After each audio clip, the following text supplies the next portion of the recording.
Randeep analysis ক্লাসে তোমাদের সকলকে জানাই স্বাগত। আজ যে ভিডিওটা নিয়ে আমরা আলোচনা করব তৃতীয় পর্যায়ক্রমিক মূল্যায়নে 2025 শ্রেণী পঞ্চম বিষয় বাংলা রায়মার্টিনির প্রশ্নের উত্তর। 1 নম্বর, স্কুল। সঠিক উত্তরের মাথায় টিক চিহ্ন দাও। ভারতবর্ষের এক মস্ত বড় সম্পদ বলে মাস্টারদা মনে করতেন রবীন্দ্রনাথকে, বিবেকানন্দকে, রামকৃষ্ণকে, নজরুলকে, এডবে রবীন্দ্রনাথকে। দীনু ভট্টাচার্যের ছেলে হলো নেপাল, চুনি, কুড়োরাম, সানু, এডবে কুড়োরাম। প্রেমেন্দ্র মিত্র যুক্ত ছিলেন ড্যাশ পত্রিকার সঙ্গে, ভারতীয় কল্লোল, সন্দেশ বালক, এডবে কল্লোল। ঔপারেতে বৃষ্টি এলো, ড্যাশ গাছপালা, দূরেতে ভিজছে সবুজ ঝাপসা, এডবে ঝাপসা। চাঁদিয়ালটা বোধ হয় একটু ড্যাশ হাসলো, বিকট মুচকি মৃদু প্রাণ খোলা, এটবি মুচকি। একলা কবিতায় মস্ত আশীর্বাদের মতো মাথার উপরে ইতস্তত ঝরতে থাকে ধুলো, ফুল, গাছের পাতা, বরফ, এটবি গাছের পাতা। প্রথম পুরুষের একটি উদাহরণ হলো আপনি, ওর, তোমরা, আমরা, এটবি ওর। যেটি বহুবচনের উদাহরণ হলো বইখানি, চন্দ্র, সূর্য, কচি কচি, এটবি কচি কচি। শব্দার্থ লেখো যে কোনো তিনটি। দৌরাত্রি, উৎপীড়ন, অবস্থাপন্ন, ধ্বনি, অষ্টপ্রহর, দিবারাত্র, অস্ত্রাগার, অস্ত্রালয়। বিপরীত শব্দ লেখো যে কোনো তিনটি। হ্রাস, বৃদ্ধি, ঈষৎ, প্রচুর, দীর্ঘ, হ্রস্ব, ঐক্য, অনৈক্য। নিচের প্রশ্নগুলি পূর্ণ বাক্যে উত্তর দাও যে কোনো 7টি। ট্যাগ ঘড়ি কোথায় ডুবিয়ে রাখে? ঘিয়ে। শেয়ালকে ঠোকাতে আখ চাষের সময় কুমির কি ফন্দি এঁটেছিল? শিয়ালকে ঠোকাতে আখ চাষের সময় কুমির ফন্দি এঁটেছিল যে সে আখের আগা নেবে। করতে গেছি খেলা, কথক কখন খেলতে গিয়েছিল?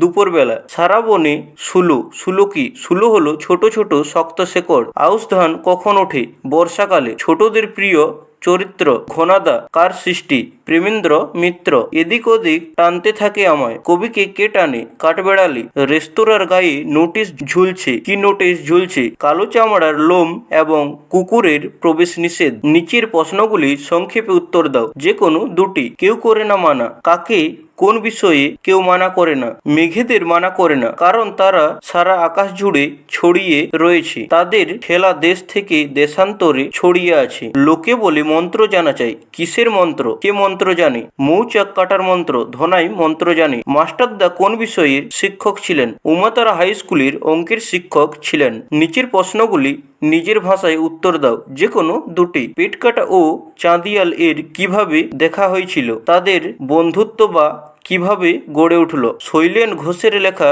আকাশে 2 বন্ধু গল্পে উল্লেখিত আকাশের উড়তে উড়তে 2 ঘুড়ি পেটকাটা ও চাঁদিয়ালের হঠাৎ দেখা হয়েছিল উৎসবের দিনে, যখন এ বাড়ির ছাদ এবং ও বাড়ির এক ফালি ফাঁকা জমি থেকে ঘুড়ি দুটিকে ওড়ানো হচ্ছিল, তখন তাদের প্রথম দেখা হয়। এরপর তাদের কথা শুরু হয়। কথা বলতে বলতে তারা বোঝে তারা দুজনই মানুষের কাছে পরাধীন। এই সহমতিতা থেকেই তাদের বন্ধুত্ব গড়ে ওঠে। এমন কেন ঘটছে তা কেউ বলতে পারো মোরে? এই পন্থীটি কার লেখা? কোন কবিতার অংশ? কবিতায় কি কি ঘটেছে নিজের ভাষায় লেখো। সুকুমার রায়ের লেখা বোম্বাগড়ের রাজা কবিতার অংশ। রাজা ছবির ফ্রেমে অসত্য ভাজা বাঁধিয়ে রাখেন, রানী দিনরাত মাথায় বালিশ বেঁধে রাখতেন, রানীর দাদা পাউরুটিতে পেরেক ঠোকেন, সেখানে সর্দি হলে সবাই ডিগবাজি খায়, জোছনা রাতে তারা পায়ের বদলে চোখে আলতা মাখে, পণ্ডিতের ডাক টিকিটকে তাদের টাকে আটকায়, রাজার মন্ত্রী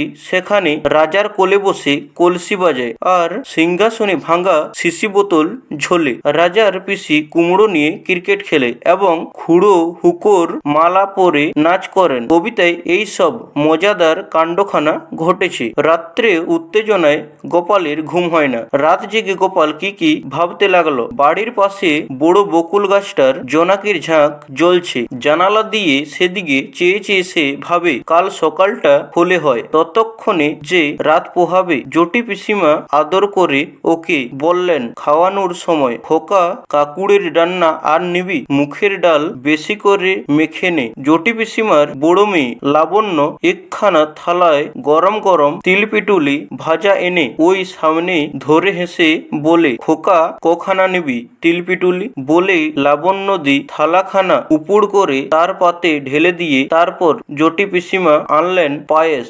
আর তালের বড়া। হেসে বললেন, খোকা যে তাল কুড়িয়ে দিয়েছিল তাই পায়েস হলো, খা খা, খুব খা। রাত জেগে গোপাল এইসব ভেবেছিল। বচন পরিবর্তন করো, সে তারা, মেঘ, মেঘমালা, ভক্ত, ভক্তবৃন্দ। পুরুষ কাকে বলে? পুরুষ কত প্রকার ও কি কি? যাকে আশ্রয় করে ক্রিয়ার রূপ পরিবর্তিত হয় তাকে পুরুষ বলে। পুরুষ তিন প্রকার: উত্তম পুরুষ, মধ্যম পুরুষ, প্রথম পুরুষ। বিদ্যালয়ের কোনো অনুষ্ঠানের কথা সংক্ষেপে জানিয়ে বন্ধুকে একটি পত্র লেখো। এটা লেখা আছে, তোমরা একটু দেখে নাও।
যে কোনো একটি বিষয় অবলম্বনে অনুচ্ছেদ রচনা করো। বিদ্যালয় জীবনে খেলাধুলার ভূমিকা। কোথায় আছে স্বাস্থ্যই সম্পদ? এই স্বাস্থ্য গঠনের সঙ্গে খেলাধুলোর যোগ নিবিড়। খেলাধুলো শরীরকে সুস্থ রাখে, মনকে সতেজ রাখে। শিশু বয়সে ছাত্রছাত্রীরা খেলার মধ্যে থাকতেই ভালোবাসে। খেলাধুলো না করলে শিশুদের মধ্যে অসুস্থ হওয়ার প্রবণতা বাড়ে। শিশু বয়স থেকেই চরিত্র গঠনে খেলাধুলোর গুরুত্ব বুঝতে পেরে বিভিন্ন দেশে বিদ্যালয় কর্তৃপক্ষ খেলাধুলোকে পাঠ্যক্রমের অন্তর্ভুক্ত করেছে। খেলার মধ্যে উদার মনোভাব, নেতৃত্ব দানের মানসিকতা, সহযোগিতার মনোভাব, নিয়মাবর্তিতা প্রভৃতি গুণগুলি ছাত্রছাত্রীদের মধ্যে তৈরি হয়। খেলাধুলোতে ছাত্রছাত্রীরা যেহেতু নির্মল আনন্দ লাভ করে, তাই তাদের মনের সতেজতা বৃদ্ধি পায় ও চিন্তাভাবনার স্পর্শতা তৈরি হয়। জগদীশচন্দ্র বসু বঙ্গ তথা ভারত মাতার অন্যতম এক কৃতি সন্তান বিজ্ঞানী জগদীশচন্দ্র বসু 1858 খ্রিস্টাব্দে 30 নভেম্বর বর্তমান বাংলাদেশের ময়মনসিংহের জন্মগ্রহণ করেন। তিনি পিতা ছিলেন ডেপুটি ম্যাজিস্ট্রেট জগদীশচন্দ্র বসু এবং মাতার নাম ছিল বামাসুন্দরী দেবী। গ্রামের পাঠশালায় প্রাথমিক শিক্ষার পর পরবর্তীকালে কেমব্রিজ ও লন্ডন বিশ্ববিদ্যালয়ের উচ্চশিক্ষা অর্জন করেন। ক্ষুদ্র তরঙ্গ তথা তড়িৎ চুম্বকীয় তরঙ্গ নিয়ে গবেষণায় সাফল্য লাভের মধ্য দিয়ে তার বৈজ্ঞানিক জয়যাত্রার সূচনা। জগদীশচন্দ্র বসু পরীক্ষা নিরীক্ষা করে দেখান তার যুগান্তকারী আবিষ্কার, গাছের প্রাণ আছে, গাছের যে উদ্দীপনার সাড়া দেয়। এই আবিষ্কার এক নতুন যুগের সূচনা করে। 1916 খ্রিস্টাব্দের আচার্য জগদীশচন্দ্র বসু নাইটহুড উপাধি লাভ করেন। 1920-তে রয়্যাল সোসাইটির ফেলো নির্বাচিত হন। তিনি তার গবেষণাকে তিনি কখনো বন্দী করে রাখেননি, বরং আগামী প্রজন্মের বিজ্ঞানীদের সহযোগিতার জন্য তিনি উন্মুক্ত করে দেন। তার গবেষণালব্ধ সূত্রাবলী বসু বিজ্ঞান মন্দির তার প্রতিষ্ঠিত অন্যতম বিজ্ঞান চর্চা কেন্দ্র। অব্যক্ত নামক তার লেখা গ্রন্থটি বাংলা সাহিত্যের অন্যতম সম্পদ। ভারতকে বিশ্বে আঙ্গিনায় বিজ্ঞানের ক্ষেত্রে তিনিই উন্নতি করেন। 1937 খ্রিস্টাব্দে এই মহান বিজ্ঞানী লোকান্তরিত হন। তো তোমাদের কাছে একটি অনুরোধ, ভিডিওটি ভালো লেগে থাকলে লাইক করবে, চ্যানেলে নতুন হয়ে থাকলে চ্যানেলটি সাবস্ক্রাইব করে দেবে। তো দেখা হবে পরের কোনো নতুন ভিডিওতে। তো তখন ভালো থাকো, সুস্থ থাকো, মন দিয়ে পড়াশোনা করো।